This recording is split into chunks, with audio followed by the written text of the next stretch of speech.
Welcome, ladies and gentlemen, here today to actually do a retro review on a pay-per-view that I watched here tonight. I actually been watching the Attitude Era from the 2000s,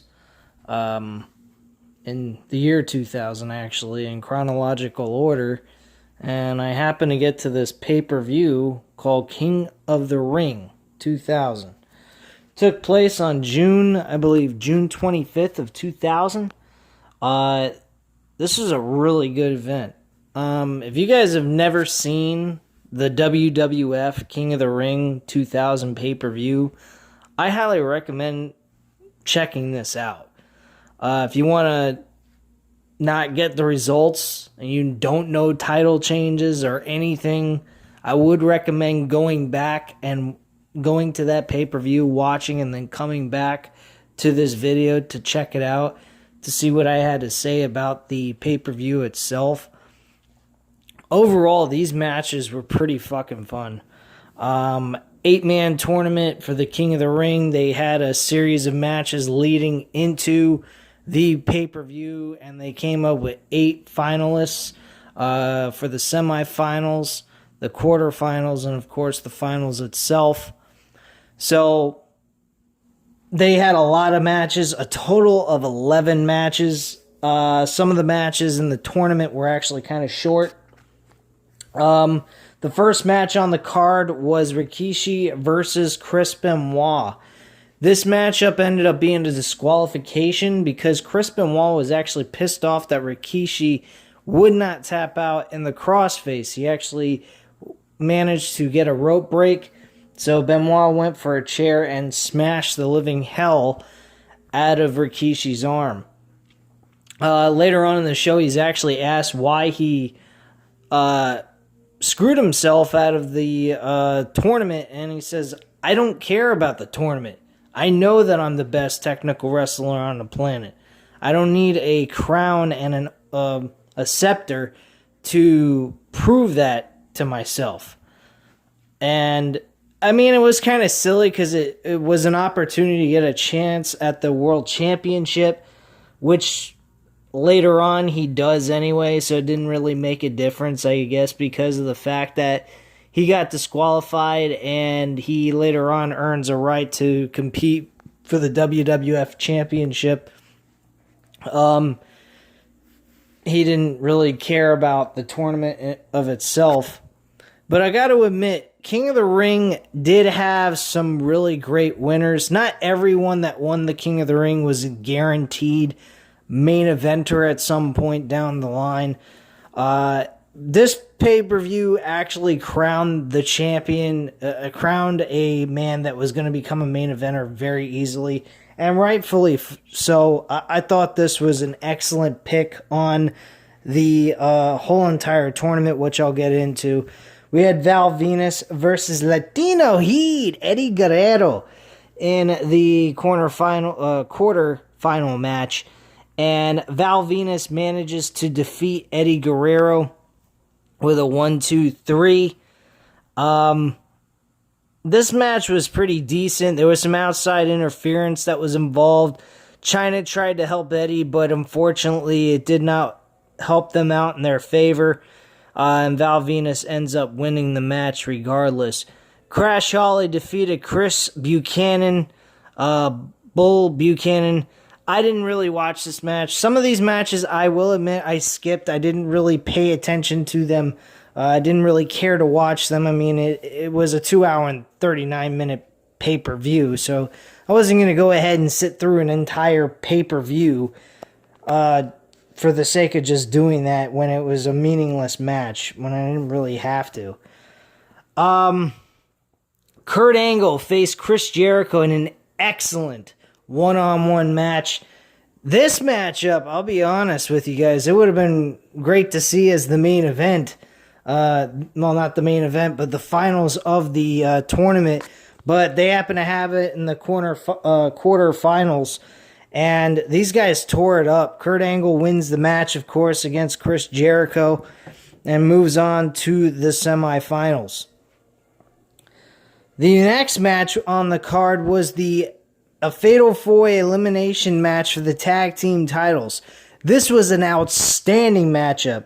The first tag team that got eliminated was TNA, Tess and Albert. Next was the Hardy Boys. And then Edge and Christian managed to beat Too Cool, Grandmaster Sexay, and Scotty 2 Hottie. In a kind of a shitty ending, actually, I would have to admit. But overall, the entire match was a lot of fun to watch. Christian actually took the one of the tag team titles and smashed it over Grandmaster Sexay's head. And Edge managed to pin him for the 1, 2, 3, and that's how they walked away as the new tag team champions. The Too Cool tag team were actually champions going into that matchup, by the way. Very fun matchup, though. I mean, great tag team wrestling, fast pace, great stuff all around by everyone in this matchup. Rikishi and Val Venus competed in the semifinals, and Rikishi wins. Val Venus ends up later on getting frustrated from the loss, comes in with a steel steps and wails Rikishi right in the same injured arm that Chris Benoit worked on in the beginning of the show, and he ends up causing more damage to his right arm. Following that, we had Kurt Angle versus Crash Holly in the semifinals as well. Kurt Angle, of course, wins this matchup. If you thought for a solitary second that Kurt Angle was going to lose to Crash Holly, you're out of your fucking mind. So, yeah. Then we had a hardcore evening gown match for the WWF Hardcore Championship with Pat Patterson and Gerald Briscoe.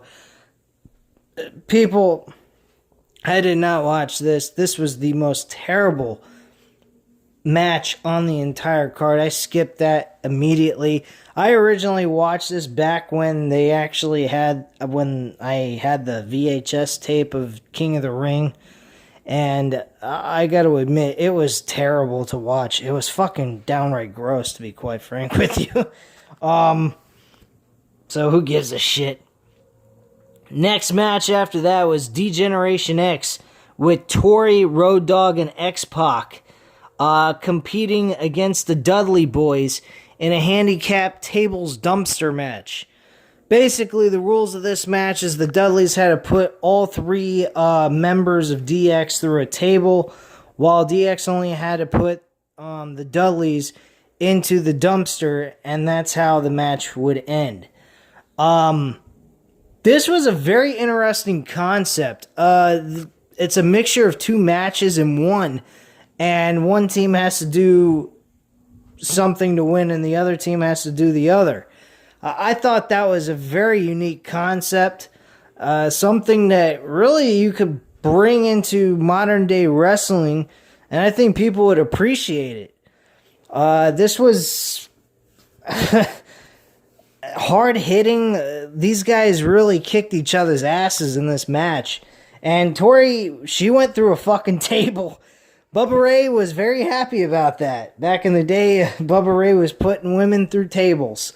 That was some fucking good shit, but they got bad publicity from the media for doing shit like that, so that's basically what happened with WWE. And that's why, folks, I mean, that's why The Undertaker said what he said. I totally agree with him. I think WWE's gone soft. I think the wrestlers are soft. And what I mean by soft, I don't mean they're terrible performers. What I believe is that Vince McMahon and the creative team do not help them look tough. They look like fucking pussies. Bottom line.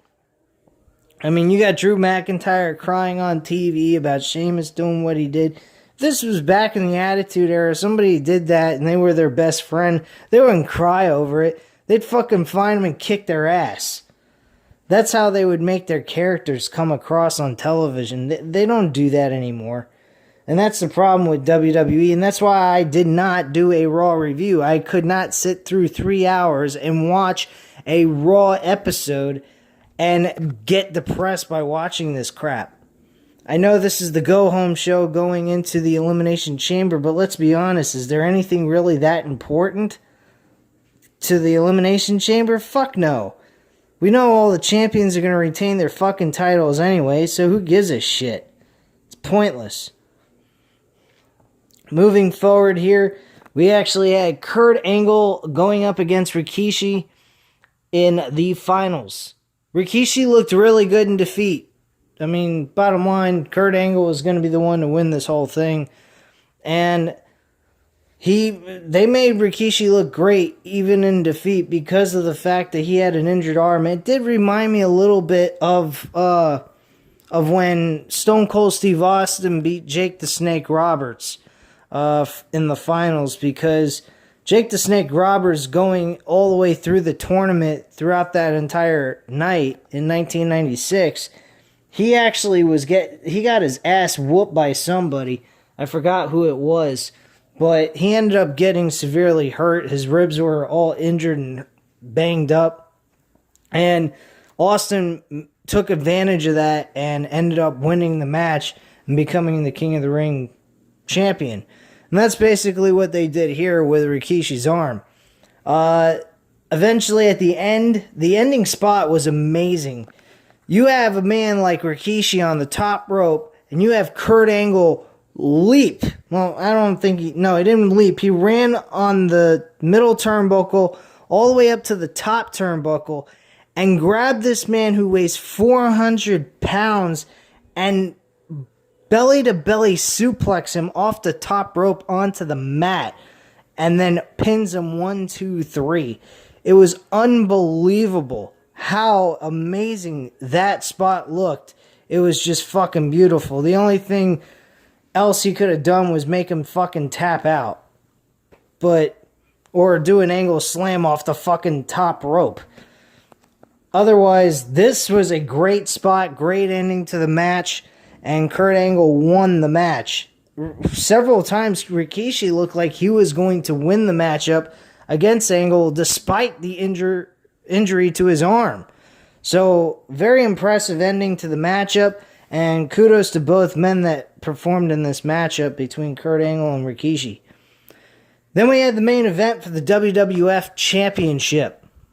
This was actually a very interesting and unique matchup that has never been done before.